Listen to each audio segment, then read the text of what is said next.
Good morning, Hey, Sherilyn. good morning, Miss Iris Forcier. Thanks for having coffee with me. Well, thank you as well. I need it this morning, don't we?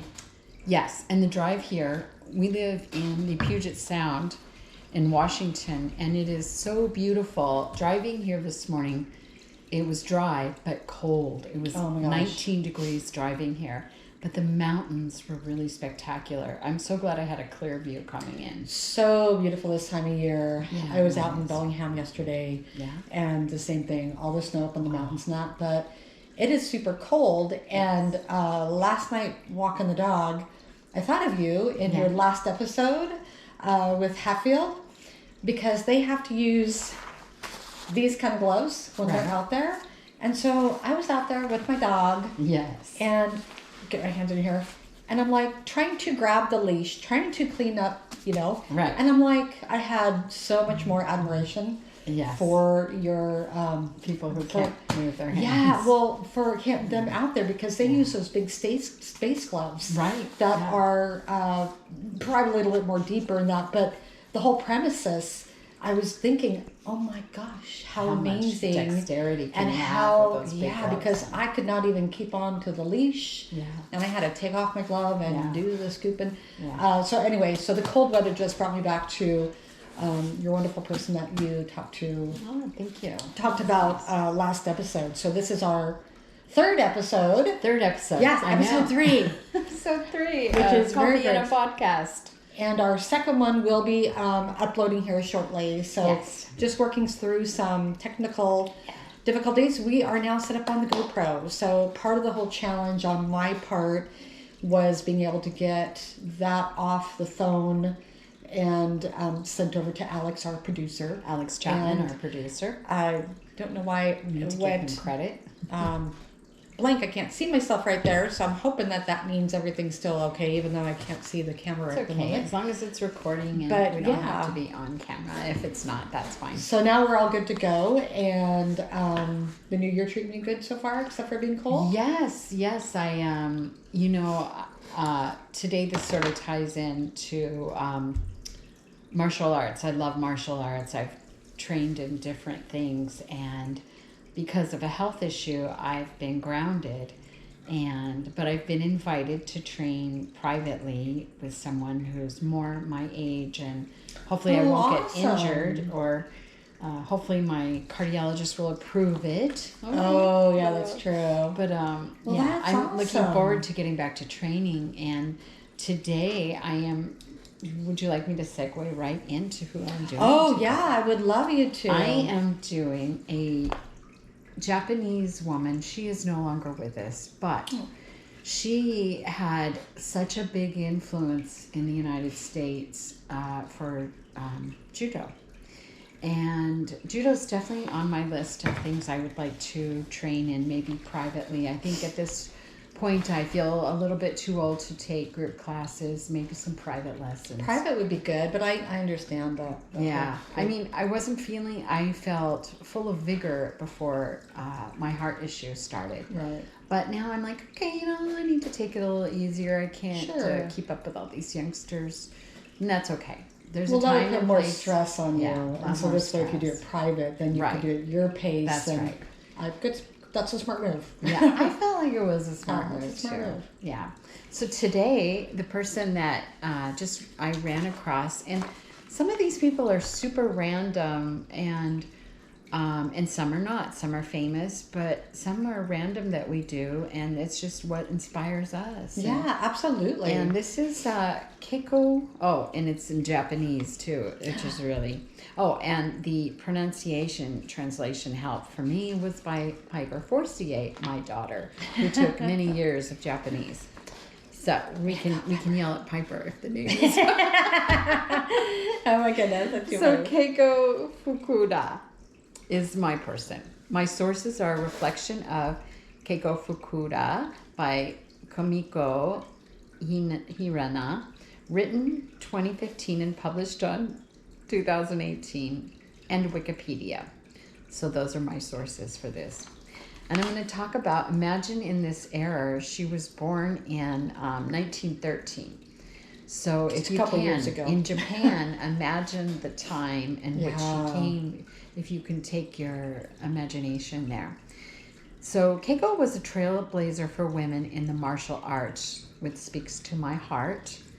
It was what I also picture, yeah. unusual for a young woman in Japan to pursue such a thing, as most women were taught to do a flower arrangements and how to be subservient, Yeah. obedient, and passive if married. Keiko did not choose such a path. My kind of girl. Yes. Keiko Fukuda was born April 12th, 1913 in Tokyo, Japan. Her original name was Wimko.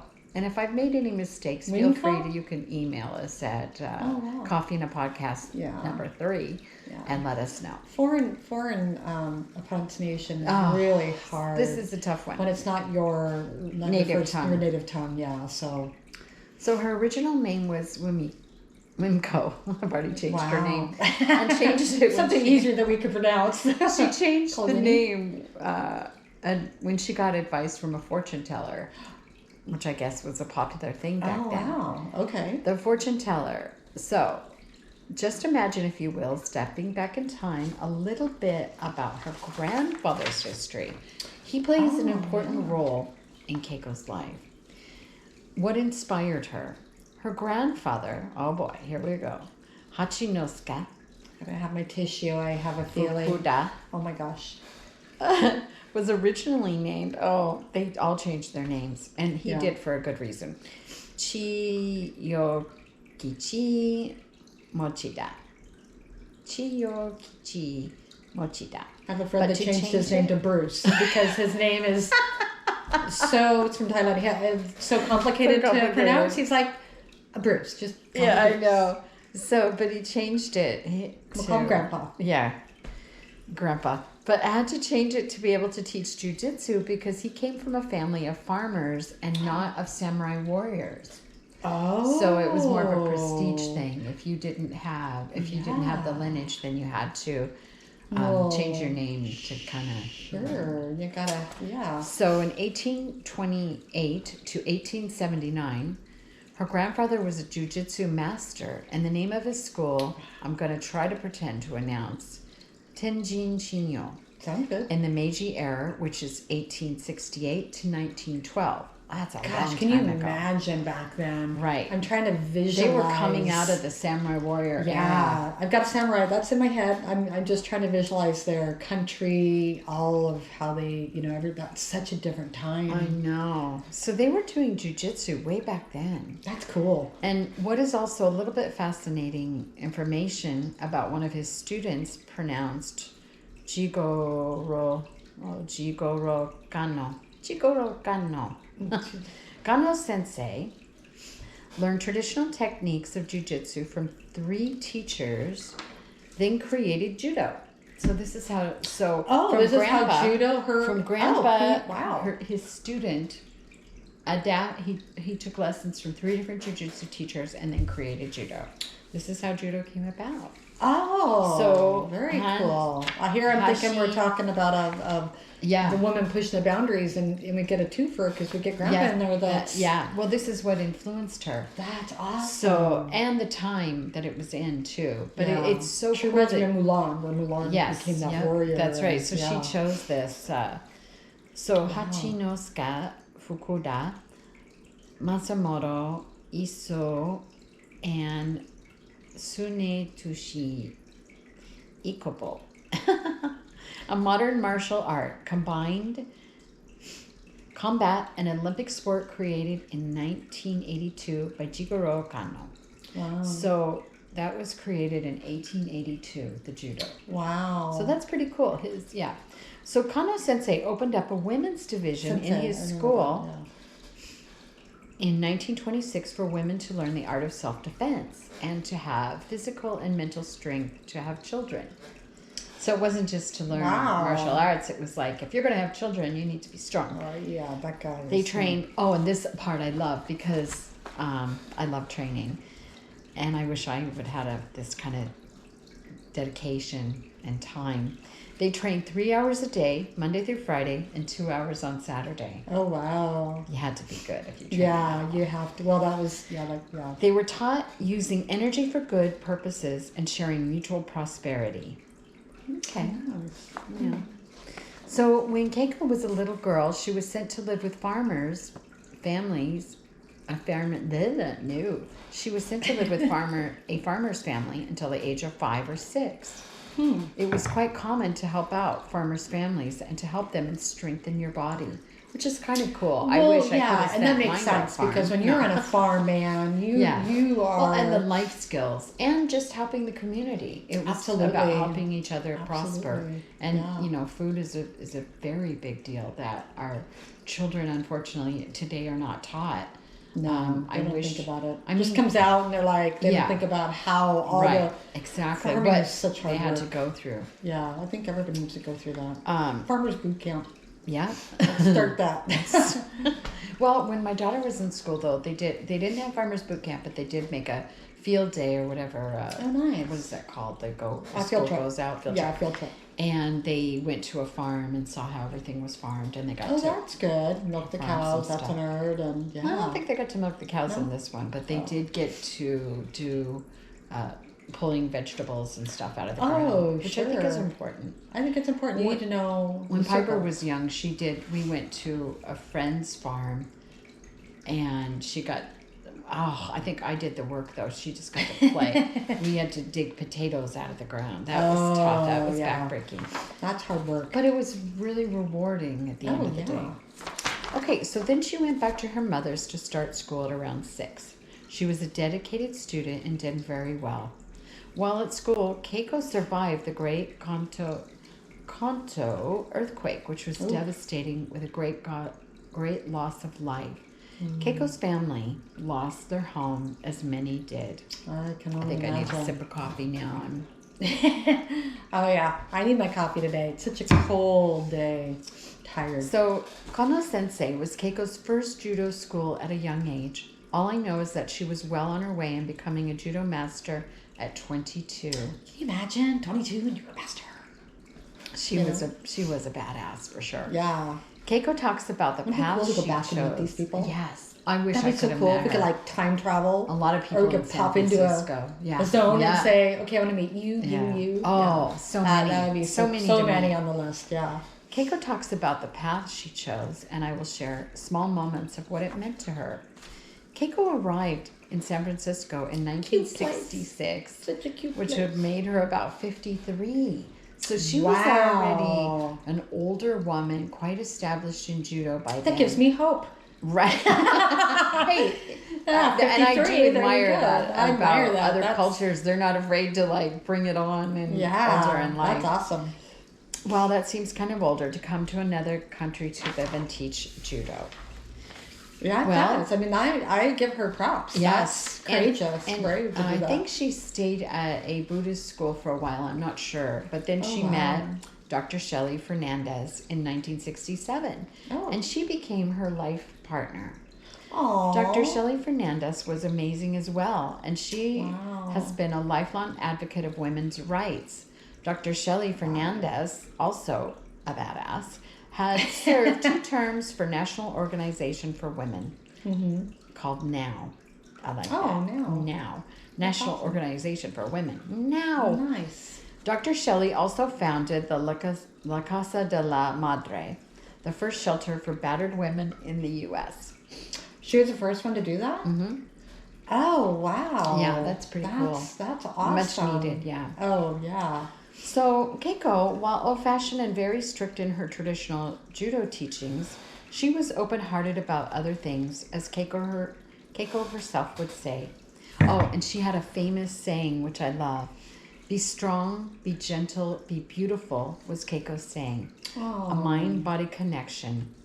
She was an amazing teacher and earning the title of Shihan, Grand Master, given the title from the USA Judo Association and USJF San Francisco, 10th Dan, before Japan had recognized all her years and dedication Wow, as a teacher. so we recognized her before Japan We did because of the all this male, female, the dominance, the male thing. Yeah. Wow. She was simply left behind with the belts due to the fact she was a woman. So she was not recognized as quickly. So she was truly a pioneer in this field. Right. Yeah.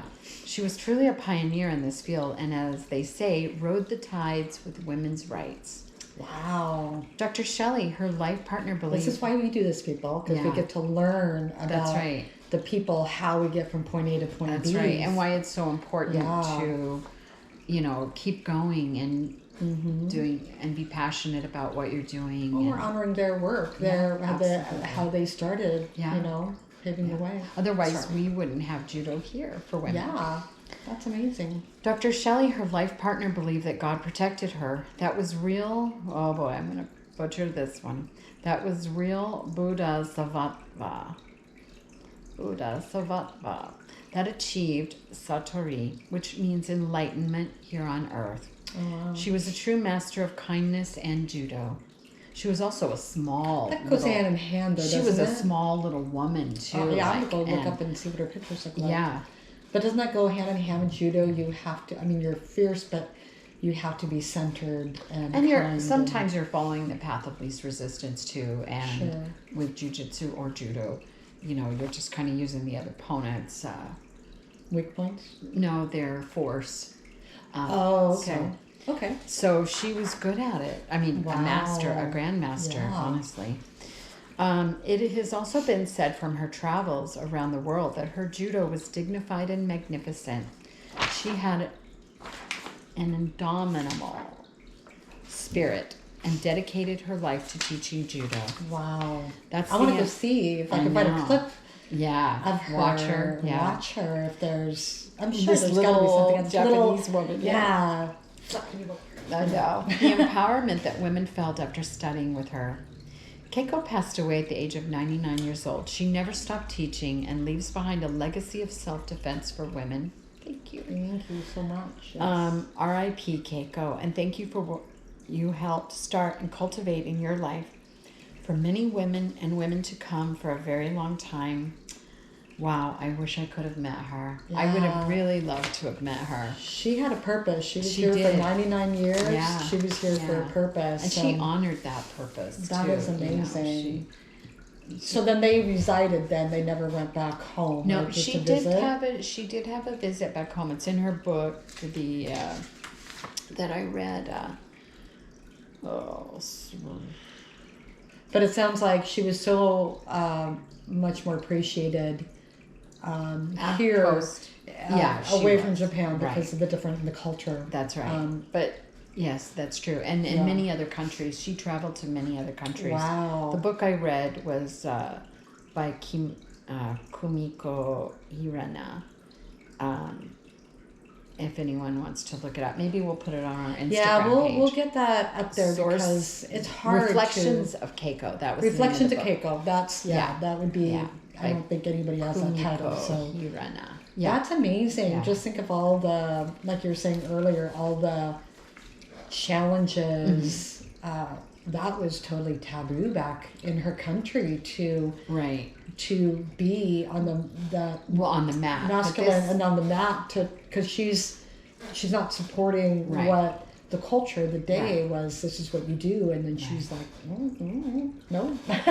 She didn't want to get married or have children, and that's okay. I mean, she did it her way, and she was very inspirational. I'm glad she brought it here to the United States too, and coming at that age too. That had to have been so tough, I can't even imagine showing up in another country, not even speaking the language, and then all of a sudden learning the language. Oh man, that's true. Yeah, I mean, that's very true. I think of where I'm at right now with my age and things I'm doing. And for her to, and I'm in my own country, so but for her to come over here and not know the language, get that all started, and that's really commendable. So that's an awesome one. Thank you. People loved learning from her. You know, there's nothing like a great martial arts teacher. There's nothing like it in the world, and sometimes you get bad ones, and you just move on and you go, to someone that you gel with, that you feel connected to, because you don't feel connected with Absolutely. everyone. But I would have loved to. And I heard she was super strict in class.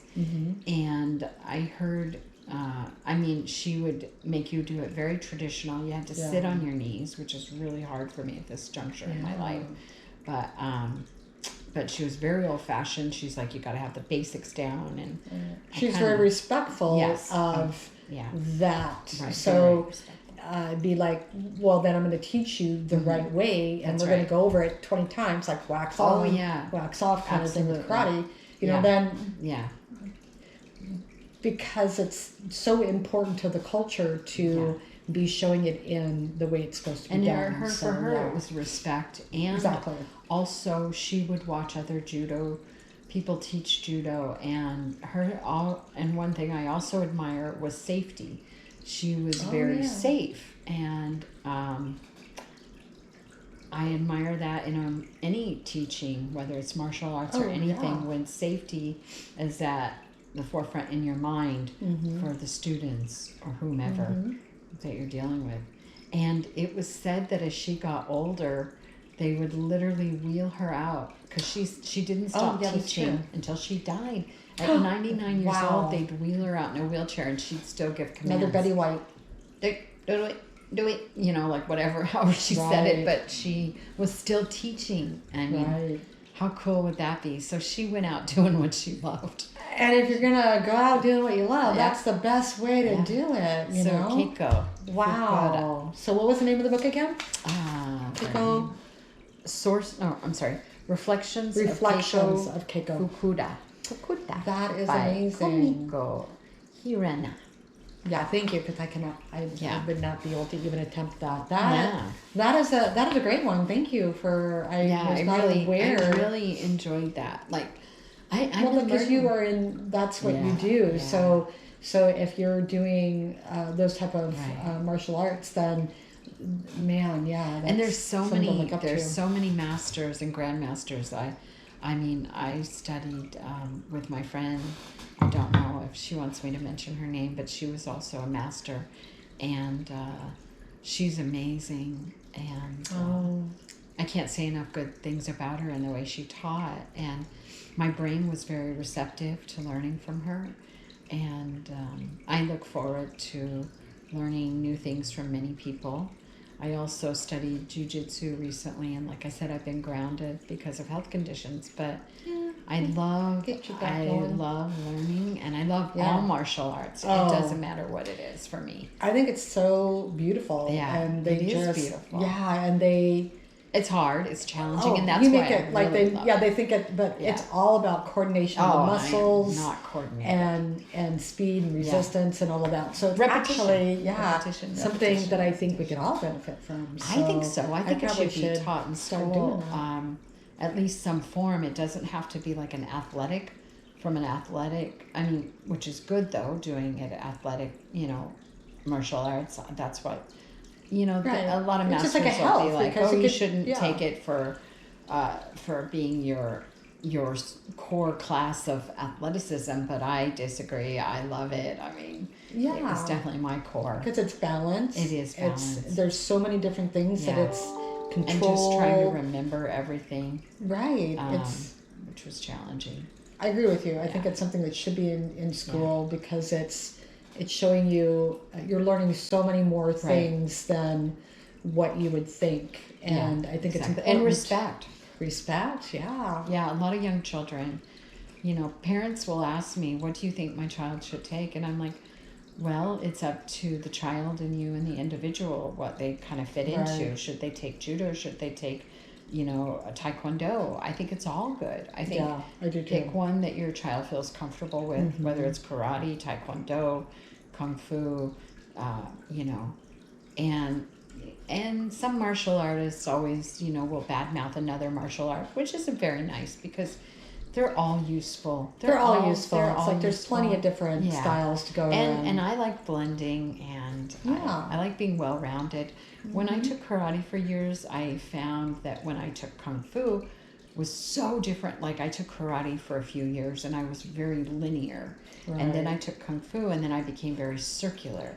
So when you Right. combine linear and circular, it's a marriage. Yeah, it And totally it's is. really beautiful. So No, I totally agree. I wish Alex would have stuck with it. He was in, same with I think it was karate, and Yeah. I think he got up to maybe the yellow belt, and he didn't go forward with That's it. And I okay. wanted him to do that for the calming and the coordination and the mental and the growth.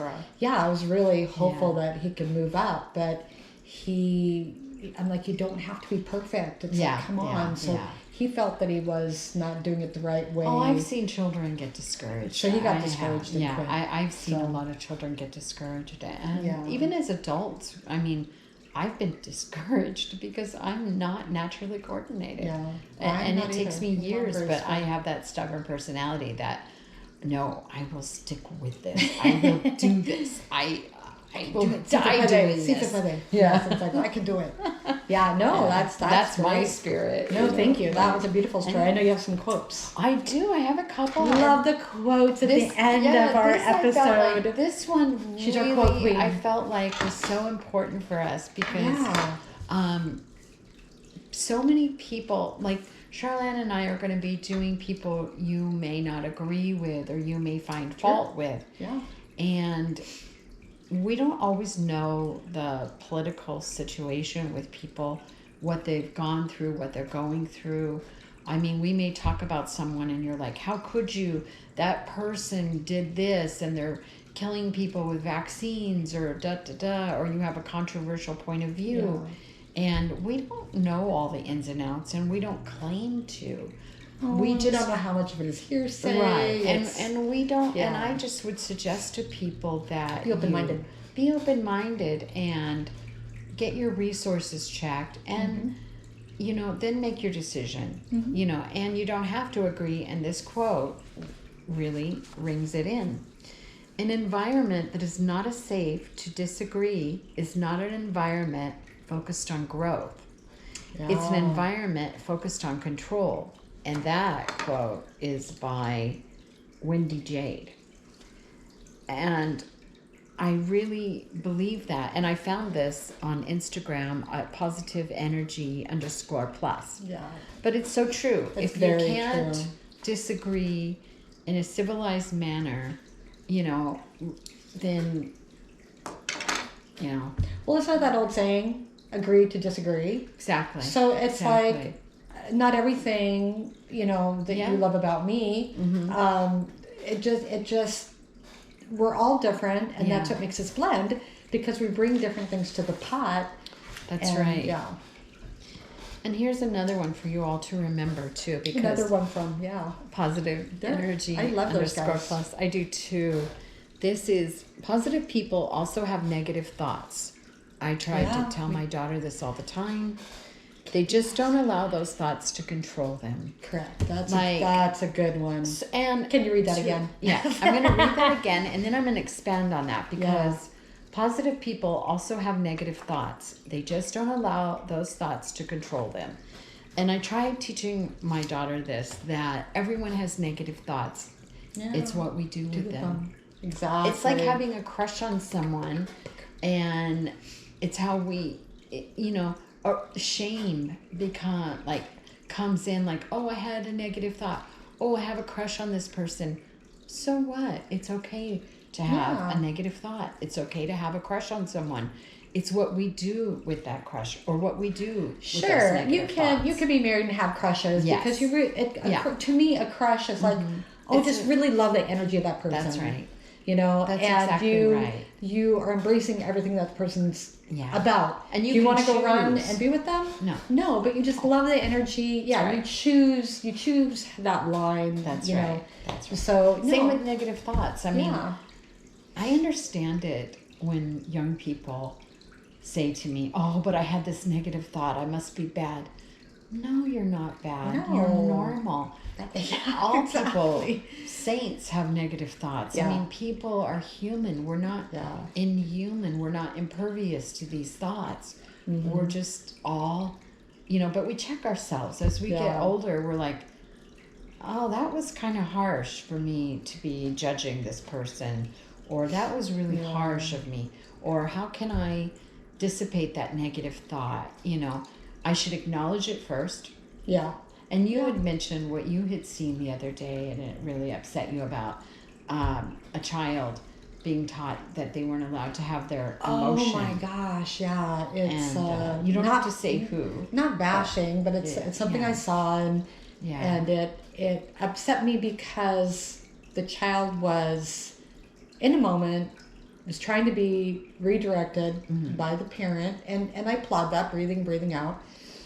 But then when that parent's like, "Are you happy?" Yeah.